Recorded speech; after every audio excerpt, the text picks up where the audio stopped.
Hi everybody, I literally just came up with this topic 5 minutes before I started shooting this. Jamie, thank you for giving me some ideas. So before I get into that, we'll talk about my training and diet for the past week.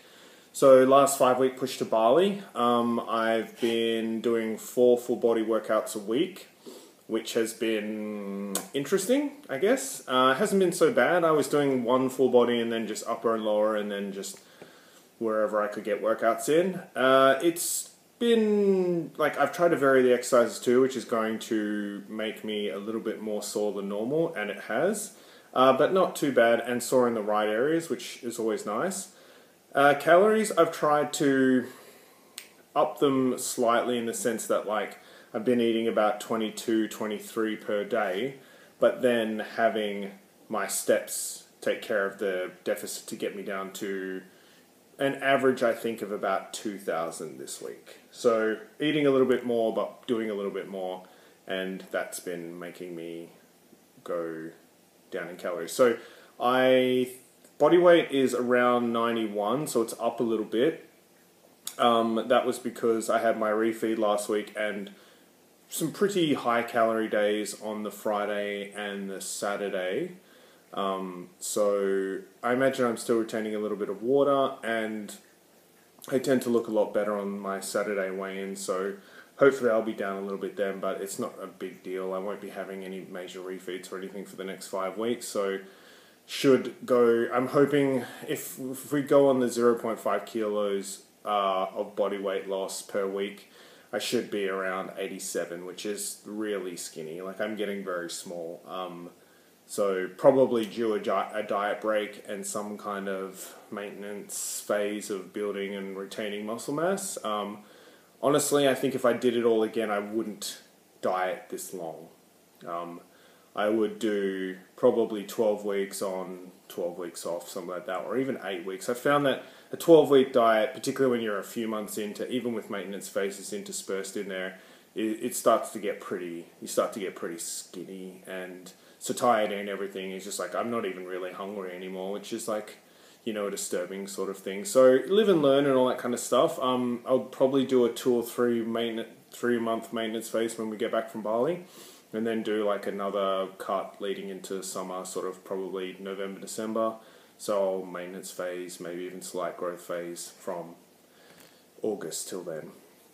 Okay, so the nutrition topic that we're going to discuss this week is timing of, so the thing Jamie suggested was carbs pre and post workout, and we can also talk things like protein and stuff as well. So basically it really depends on things like total calories, maybe type of training, how you feel, and time of training. So for my 6 a.m. clients, for people training in the morning, I mean, the less time you have to eat to prepare for a workout, I would suggest having more sugary sources. Now, that's oftentimes quite a troubling thing for a client to hear, because they're like, sugar bad. I'm everywhere I hear sugar bad. And sugar is bad in the sense that it doesn't have fiber and doesn't have nutrients, but when you're talking about being fueled for a 6 a.m. workout and have a client come in who's like, I just had a whole bunch of rice cakes or, a protein shake, I'm like, well, I guess it's something in your stomach might make you feel full, but it's not going to be digested. So for people who are training at 6 a.m. and getting up at 5, I'm talking sugar snacks. So jellies, like snakes, LCM bars, if you can find high sugar sources, Nutella on maybe even just a friggin' spoonful of Nutella, some kind of, track it and everything like that, but you're basically looking if you're training sort of within an hour of waking up, then I'd be going for pure sugar, and usually something that is digested relatively quickly. Honey, a scoop or two of honey, maybe an LCM bar or two. If you have longer than an hour, I would start to move into the rice cakes and crumpets with Nutella on them, and some of those more slow digestible carbs. Cereals are good, but honey bites. But yeah, so moving longer than an hour. So if you're So what I do when I train, I usually train around 8:30, 9 o'clock in the morning. So if I have a 5 a.m. client, I'll usually nothing in between traveling from Subiaco to Murray Street from my 5 a.m. to 6 a.m. clients. That's when I'll eat my like 9 rice cakes, and that'll usually fuel my workout, particularly when I'm in a calorie deficit. And then I'll have my coffee about half an hour before. So I'll carry my coffee into Murray Street. As I'm leaving Murray Street to go back to Subi, I will drink my coffee on the way, and that will usually be hitting me sort of peak effect, as I start or even a few minutes into my workout. If you're training in the afternoon, lunchtime, then, I would probably prioritize just making sure that I've had a carby breakfast, maybe a couple of bits of fruit, and again, if you're training at lunchtime, maybe you could have sort of like the rice cakes, an hour and a half out. And then, if you need to top up LCMs and stuff like that. In terms of post-workout, it doesn't, I would focus on probably protein in sort of the immediate to sort of 6 hours after your workout. Carbs and that are fine. If you're dieting, if you're in a calorie deficit, your fats probably won't be too high anyway, so they'll be peppered in throughout the day, but just note they do slow absorption, as does protein, and that's a good point actually. That's why I don't recommend a protein shake when you're, 6 a.m. session. It's going to slow down absorption. It's not the kind, if you have 80 gram serves of protein, that is going to be used for fuel and burn off as heat. But basically, if you're having a protein shake for a pre-workout meal at 6 o'clock in the morning, in terms of building up your stored carbohydrate stores, probably not going to do a lot. It will help for your post-workout feed, but you're relatively going into a workout unfed.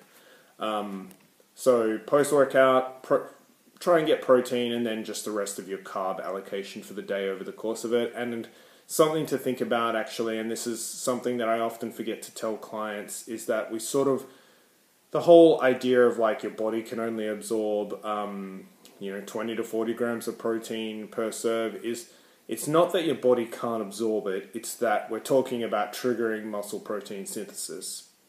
So I think it's controversial. Maybe it's a certain amount of leucine triggers muscle protein synthesis, or that it's just a certain amount. But let's say, for our purposes, let's just focus on 20 to 40 grams of protein per serve.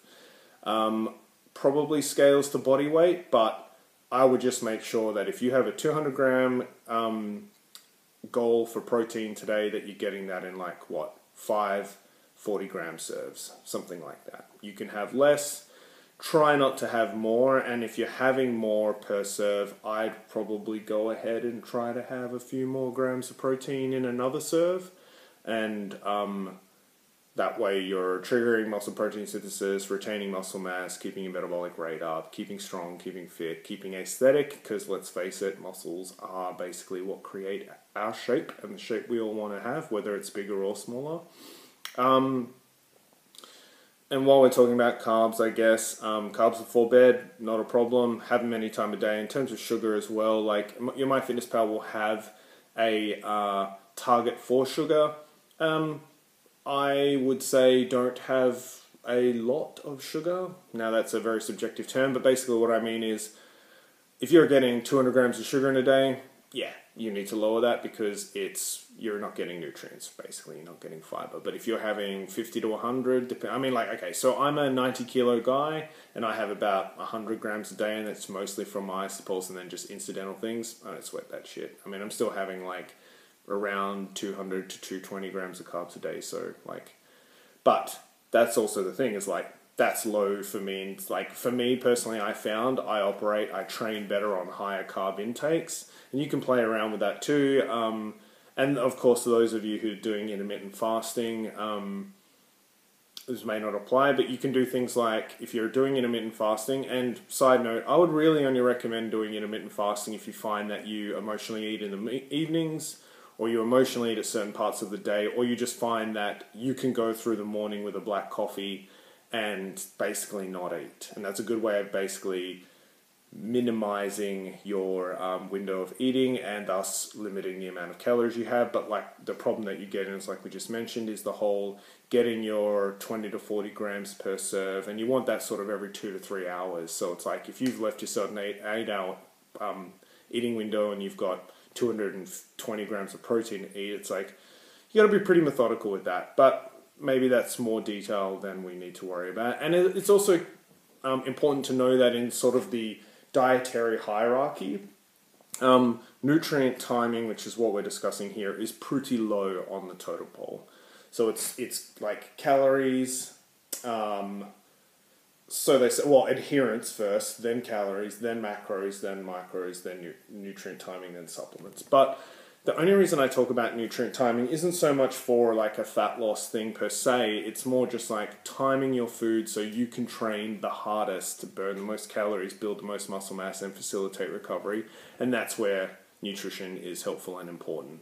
So just to recap, training at 6 a.m., sugary honey jellies. Getting further away from that, you can start to implement cereals, toasts, crumpets, potatoes, I guess, but who's having potatoes that early in the morning, those kind of things. And then when you're getting for lunch, lunch and evening meals should be pretty much like, Logan, come on man, why do you always do this?